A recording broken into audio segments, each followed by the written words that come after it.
இப்போ உங்களுக்கு நீங்கள் 2 மாதம் டைம் ஒரு மாதம் தூங்கிட்டீங்க பீரியட்ஸ் அப்போ அப்படின்னா, இப்போ திரும்ப எனக்கு அடுத்த மாதம் ரொம்ப டயர்டாக இருக்குது, வலியாக இருக்குது, எனக்கு பெயினாக இருக்குது, நான் தூங்கிட்டேன் அப்படின்னா, நீங்கள் செய்ய வேண்டியது என்னென்னா, இப்போது 2 மாதம் தொடர்ந்து தூங்கிட்டீங்க அப்படின்னா, கொஞ்சோண்டு வெல்லம் 3வது மாதம் பீரியட்ஸ் ஆகிறதுக்கு ஒரு 15 நாள் முன்னாடி, 15 நாள்னா அது ஓவுலேஷன் அப்படின்னு சொல்லுவாங்க.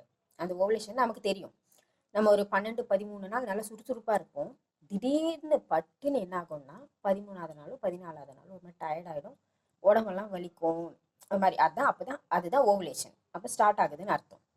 அப்போ அன்னையிலேருந்து நீங்கள் அந்த டைம் பீரியட்ஸ் ஆகிறது வரைக்கும் கொஞ்சோண்டு வெல்லம், தினம் கொஞ்சம் கொஞ்சம் கொஞ்சம் கொஞ்சம் வெல்லம் சாப்பிட்டுட்டே இருந்தீங்கன்னா கர்ப்பப்பை க்ளீன் ஆகிடும். கர்ப்பப்பையை க்ளீன் பண்ணுறதுக்கு ஒரு வழி என்னென்னா வெல்லம். உங்களுக்கு வயிற்றுல கட்டி வராமல் தடுக்கிறதுக்கோ அதுக்கும் நல்ல ஒரு 15 நாள் கொஞ்சம் கொஞ்சம் கொஞ்சம் கொஞ்சம் வெல்லம் சாப்பிட்டிங்கன்னா போதும். இல்லை எனக்கு டைம் பீரியட்ஸ் ஆகும்போது தான் நான் வெல்லம் சாப்பிடுவேன் அப்படின்னா, கொஞ்சோண்டு ஒரு கட்டி ஆகிடுதுன்னு வச்சுக்கோங்க, 3 நாள் கரையிறதுக்கே 3 நாள் ஆகும். 3 நாள் 2 நாள் கொஞ்சம் கொஞ்சமாக கரையிறதுக்கு 3 நாள் ஆகும். அது கரைஞ்சி முடித்து வெளியே வரும்போது கர்ப்பப்பை வாய் மூடிடும். 3 நாள் பீரியட்ஸ் ஆகி முடியும் போது அந்த கர்ப்பப்பை வாய் மூடிடும். திரும்ப அது வெளியே வர்றதுக்கு வாய்ப்பு கிடையாது. அவ்வளோதான். உங்களுக்கு கர்ப்பப்பை அந்த கட்டியோ இல்லை கர்ப்பப்பை க்ளீன் ஆகணும் அப்படின்னு நினச்சிங்கன்னா, அந்த 15 நாளும் அந்த ஓவுலேஷன் ஸ்டார்ட் ஆகி டைம் பீரியட்ஸ் ஆகிறது வரைக்கும் வெல்லம் சாப்பிட்றது நல்லது. இன்னொன்று, இஞ்சி வந்து அதிகமாக குடிக்க வேண்டாம்னு நினைக்கிறேன். ஏன்னா இஞ்சி வந்து காரத்தன்மையுடையது, வயிற்று புண்ணாக்கிடும். இன்னொன்று அது சூடு, உடம்பு சூடாக்கிடும். அதனால இஞ்சி அதிகமாக குடிக்க வேண்டாம். ஒரு 4 நாளோ 5 நாளோ பீரியட்ஸ் ஆகிறதுக்கு முன்னாடி ஒரு 4 நாள் 5 நாள் முன்னாடி குடிச்சிங்கனாலே போதும். அவ்வளோ. இஞ்சி காஃபி வச்சு குடிச்சிங்கன்னா போதும். இஞ்சி, வெல்லம், இன்னொன்று கருஞ்சீரகம் சொல்லுவாங்க. ஆனால் கருஞ்சீரகம் அவ்வளோவா வேலை செய்தா இல்லையான்னு எனக்கு தெரியல, அந்த அளவுக்கு வேலை செஞ்ச மாதிரி தெரியல. இஞ்சியும் வெல்லம் தான் பயங்கரமானதே வெல்லம் தான். கர்ப்பப்பையை க்ளீன் பண்ணுறதுக்கு பயங்கரமானது ஒன்று வெல்லம். இதெல்லாம் சாப்பிடணுமானா சாப்பிட்டு தான் ஆகணும்.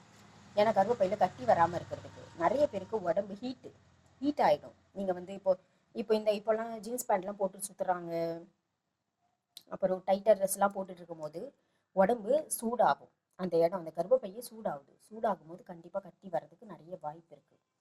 அதனால் அந்த ஹீட்டான நேரம், நிறைய பேர் கால் சென்டரில் வேலை பார்க்கும்போது அந்த சூட்லலாம் வேலை பார்க்கும்போது கண்டிப்பாக வயிற்றுல கர்ப்பப்பையில் கட்டி அது என்ன ஆகும்னா டைம் ஆகிறது தான், அந்த டைம் பீரியட்ஸ் தான் வெளியே வர்றது கட்டியாக மாறுது. அந்த பிளட்டு தான் கட்டி ஆகுது.